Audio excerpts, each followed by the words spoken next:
first playoff collapse of the year as the Raptors.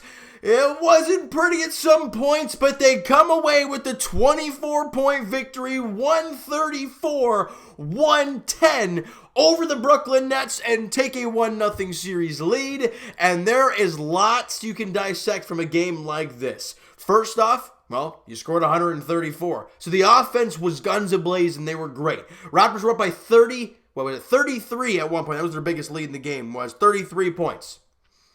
And they got it down to 8 at one point. But the Raptors, being the champions that they are, they bent. But they did not break. And they built that lead back up to 24 as they came away with the victory. Great job by the Raptors offensively. They looked fantastic. Their early going defense was spectacular. And guys, don't start freaking out. Because some people see a game like this, are like, oh my God, we let the Nets come back in this game. There's no way we can beat Boston or Milwaukee in game one of a series. Just, okay. People back then, back last year, did you really think if we barely squeaked by Philly that you'd find a way to beat Milwaukee? No one doubted it. No one thought that was coming. Yet you won in one game less than you did against Philly. So I don't really buy into that stuff anymore. You win the ball game, that's all that matters. Playoffs are not about results and numbers and this and that. It's about who gets 4 wins first. And we all know that this Toronto Raptor team will win this series. It's just a matter of how many games. I think in my prediction I said 5 because it's very hard to sweep a team. I don't care who you are. But the Raptors are very capable of going 4 and out and sweeping these guys. So we'll see how it goes. You take a 1-0 lead. Very important. Let's break this game down. All right? First quarter, the Raptors were incredible. Offensively, defensively, just incredible and putting the hammer down on the Nets early in the ballgame. 37-20 after one quarter of play. 17-point lead after one. You score almost 40 points after the first quarter. Incredible job. But we all know you can't sustain that. So they're going to have to find other ways to win. In the second quarter, the offense still goes. You score 36. But you build up a 33-point lead. However, the Brooklyn Nets, to end that first half, went on a little run, got it to 22, and yeah, it's really nice having that nice big lead of 22 points at the half. However, they had that momentum going into the break. You always hear people say, finish the quarter strong, or in hockey, finish the period strong.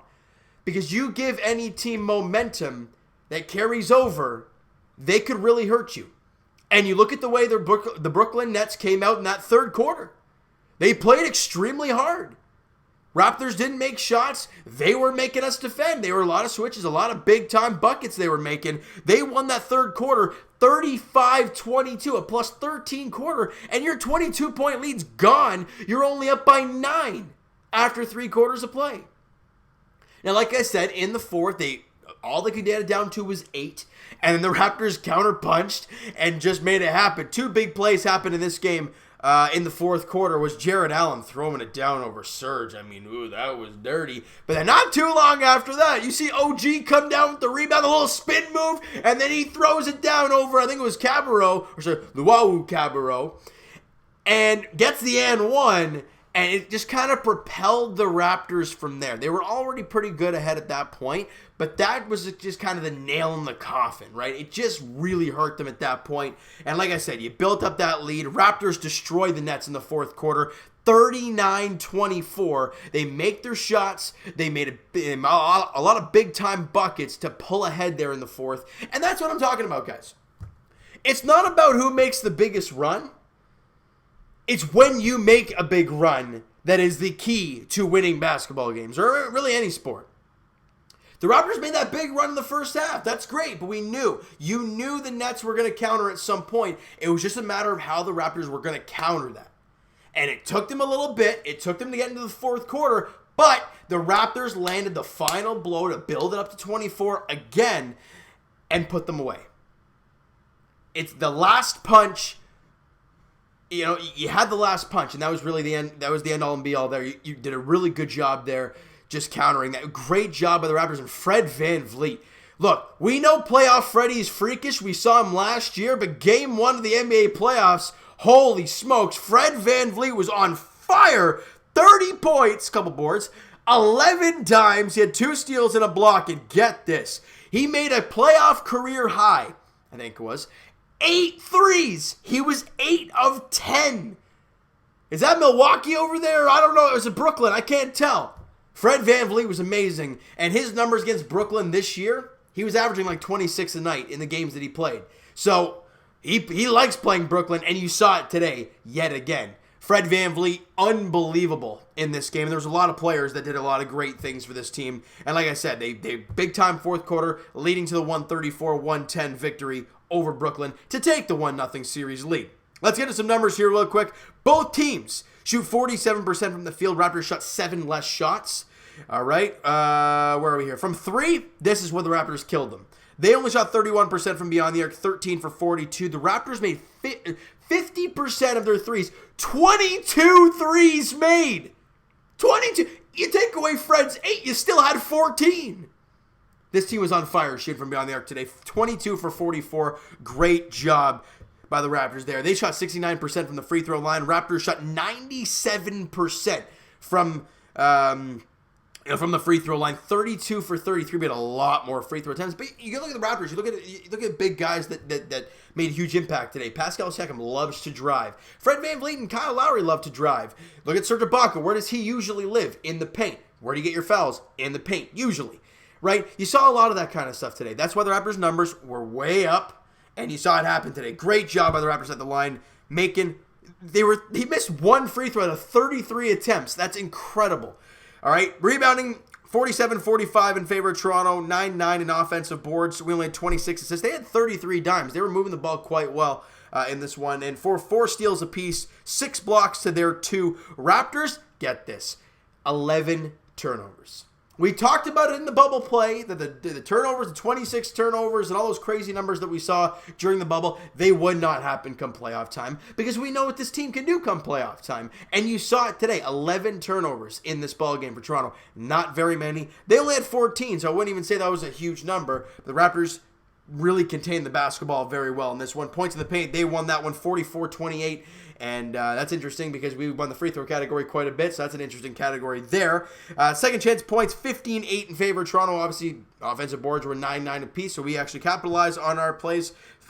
In the fast break, they won it 24-12. So again, some really wonky stats for this game, but you came away with the victory. Who cares about numbers, right? That's all I got to talk about. All right, so that's it for that kind of stuff. Now, let's get to some individual performances because there was a lot of big ones. Pascal Siakam, as much as the numbers don't suggest that he played well, he came out of the gate flying. And he set the tone early for this team to go out there and go crazy. He had 18 points, 11 rebounds, had an assist. He only played 31 minutes, shot 4 of 13 from the field, 9 of 9 from the line, was 1 of 4 from 3, and he was a plus 10 on the floor. So he didn't, he played great defense. He didn't hurt you offensively. And he did a job. He had 11 boards. He had a double-double. I mean, I'm not going to complain about that when it comes to Pascal. OG Anunoby. Look, he was iffy. He was all over the place in the first half. You didn't really see him too much. But in that fourth quarter, OG made an impact. 12 points, 5 boards, and an assist, 4 of 8 shooting, 1 of 1 from the line, 3 of 5 from 3. And as I said in my preview video, OG, give us good defense and drain your threes, and that's all I care about. And he was 3 of 5 from beyond the arc. Great job. And a steal and 2 blocks. That's an OG Anunoby night that I love to see. Plus 18 while he was on the floor. Fantastic job there. And Marc Gasol. Look, this is why I'm saying this Raptor team is so dominant. Your number 5 guy, and you're probably your number 5 option, he had 13. 13 points, 5 boards, and an assist for Marc Gasol. 4 of 8 shooting, 4 of 4 from the line. Was 1 of 4 from beyond the arc in this one. Plus 9 on the floor. He only played 20 minutes because Serge was playing so well. That's what Nick Nurse does. He rides that hot hand, and we'll get to him in a second. Kyle Lowry, 16 points, 7 boards, 6 assists, 3 of 14 shooting, 7 of 7 from the line, 3 of 10 from beyond the arc. Had a block in the game, but a plus 26 when Kyle Lowry was on the floor. Did a job. Look, the numbers aren't pretty when it comes to shooting percentage for him and Pascal, but they combined for 48 points. They combined for 18 boards and 7 dimes. They made it happen. So I don't care about shooting percentages at this point in the season. I really don't. I'm going through them so you guys have an idea of how they did and how they were feeling. But let's get to Fred VanVleet. 30 points, the MVP in this game, of course. 30 points, 2 boards, 11 dimes, 11 of 15 shooting. We talked about the 8 of 10 from 3, 2 steals and a block, and a plus 14 on the floor for the MVP in this one, Fred VanVleet. Serge Ibaka, like we talked about. Mark only played 20 minutes. He gave you very good 20 minutes, but Serge Ibaka in 26 minutes of work, get this, 22 points, 7 boards, 3 dimes. He was flying out there with Serge. He shot 8 of 14, 4 of 4 from the line, 2 of 4 from 3. Had a block in the game and was a plus 17. Serge put in the work, and Nick Nurse knows what to do with that. Oh, you're hot? You're feeling good? Get back out there. Keep going. And he got the job done. Rode him out the rest of the game. Look, Pascal only played 31 minutes. Marc Gasol only played 21 minutes. Not one single player played 40 minutes of work today. And remember last year? We saw a lot of 40-minute works. That tells you right there the depth of this team and what happened today. All right, Norman Powell, you didn't see a lot of Norm out there today. It's not like he played a particularly bad game. 17 minutes, 6 boards, 6 points, 3 boards on 2 of 4 shooting. 2 of 3 from 3. He was a plus 3 on the floor. Did he get in foul trouble maybe? He had 3 fouls in the game, so maybe he got those early and got in foul trouble. I'm not too sure exactly what happened with Norm there. Terrence Davis, love him. Absolutely love him. 12 minutes. He gave you 11 points, 4 boards, 3 of 4 from the field, 3 of 3 from the line, 2 of 2 from 3, and he was a plus 7 on the floor. And guys, Terrence Davis, in that time when we were only up by 8, and in the moments just after that and whatnot, Terrence Davis made some big-time buckets. That and one that he had going right at the tin against 2 guys, big-time move for TD2. He was great today, and you needed him to be. That was awesome. Hollis-Jefferson had 6 points, 2 boards in 11 minutes. 1 of 3 shooting, was 4 of 4 from the line, had a block in the game, was a plus 5 on the floor. Great job. Matt Thomas played 7 minutes, didn't make a shot. He missed 1 shot. He had 3 dimes in the game, but in those 7 minutes, he was a plus 11. So I give him that. He didn't hurt the team at all. And Boucher didn't get much time, as we kind of expected to see with guys like Marc Gasol, and when Serge was working as well as he was. Great job. Great job all around offensively. There's a few things to clean up defensively. Sorry, guys. A few things to clean up defensively, but overall, the Raptors played a great basketball game. They won. That's the key.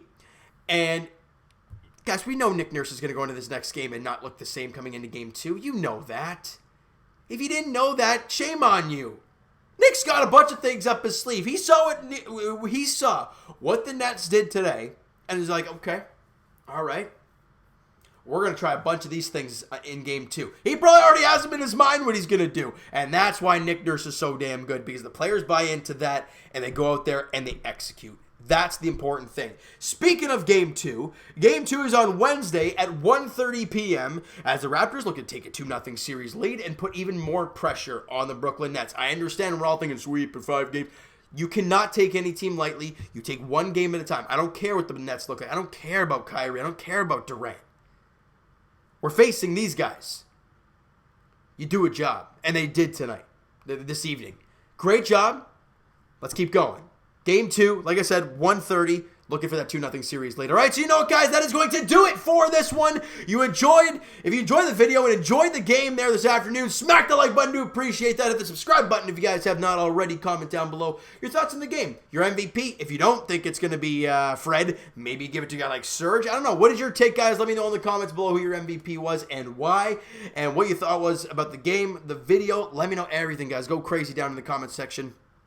All right, Twitter is down below for myself. Follow, send me a DM, all that great stuff. Also, the Instagram link is down in the description. So if you have not followed up there already, please go do so. And I will talk to you guys, Jays edition, a little bit later on tonight as the Jays take on the Orioles in a 3-game set at Camden Yards. I don't know what to expect there. They've been abysmal lately. We'll have to wait and see how that plays out in Game 1 of the 3-game series. Ryu's on the mound for the Blue Jays in Game 1. As for the Raptors, as we talked about, Game 2 against the Brooklyn Nets goes on Wednesday afternoon, 1:30 tip-off there. Raps looking for that 2-0 series lead and like I said earlier, put on even more pressure on the Brooklyn Nets. All right? So thank you guys so much for listening and watching. Hope you guys enjoyed the video. Talk to you guys then.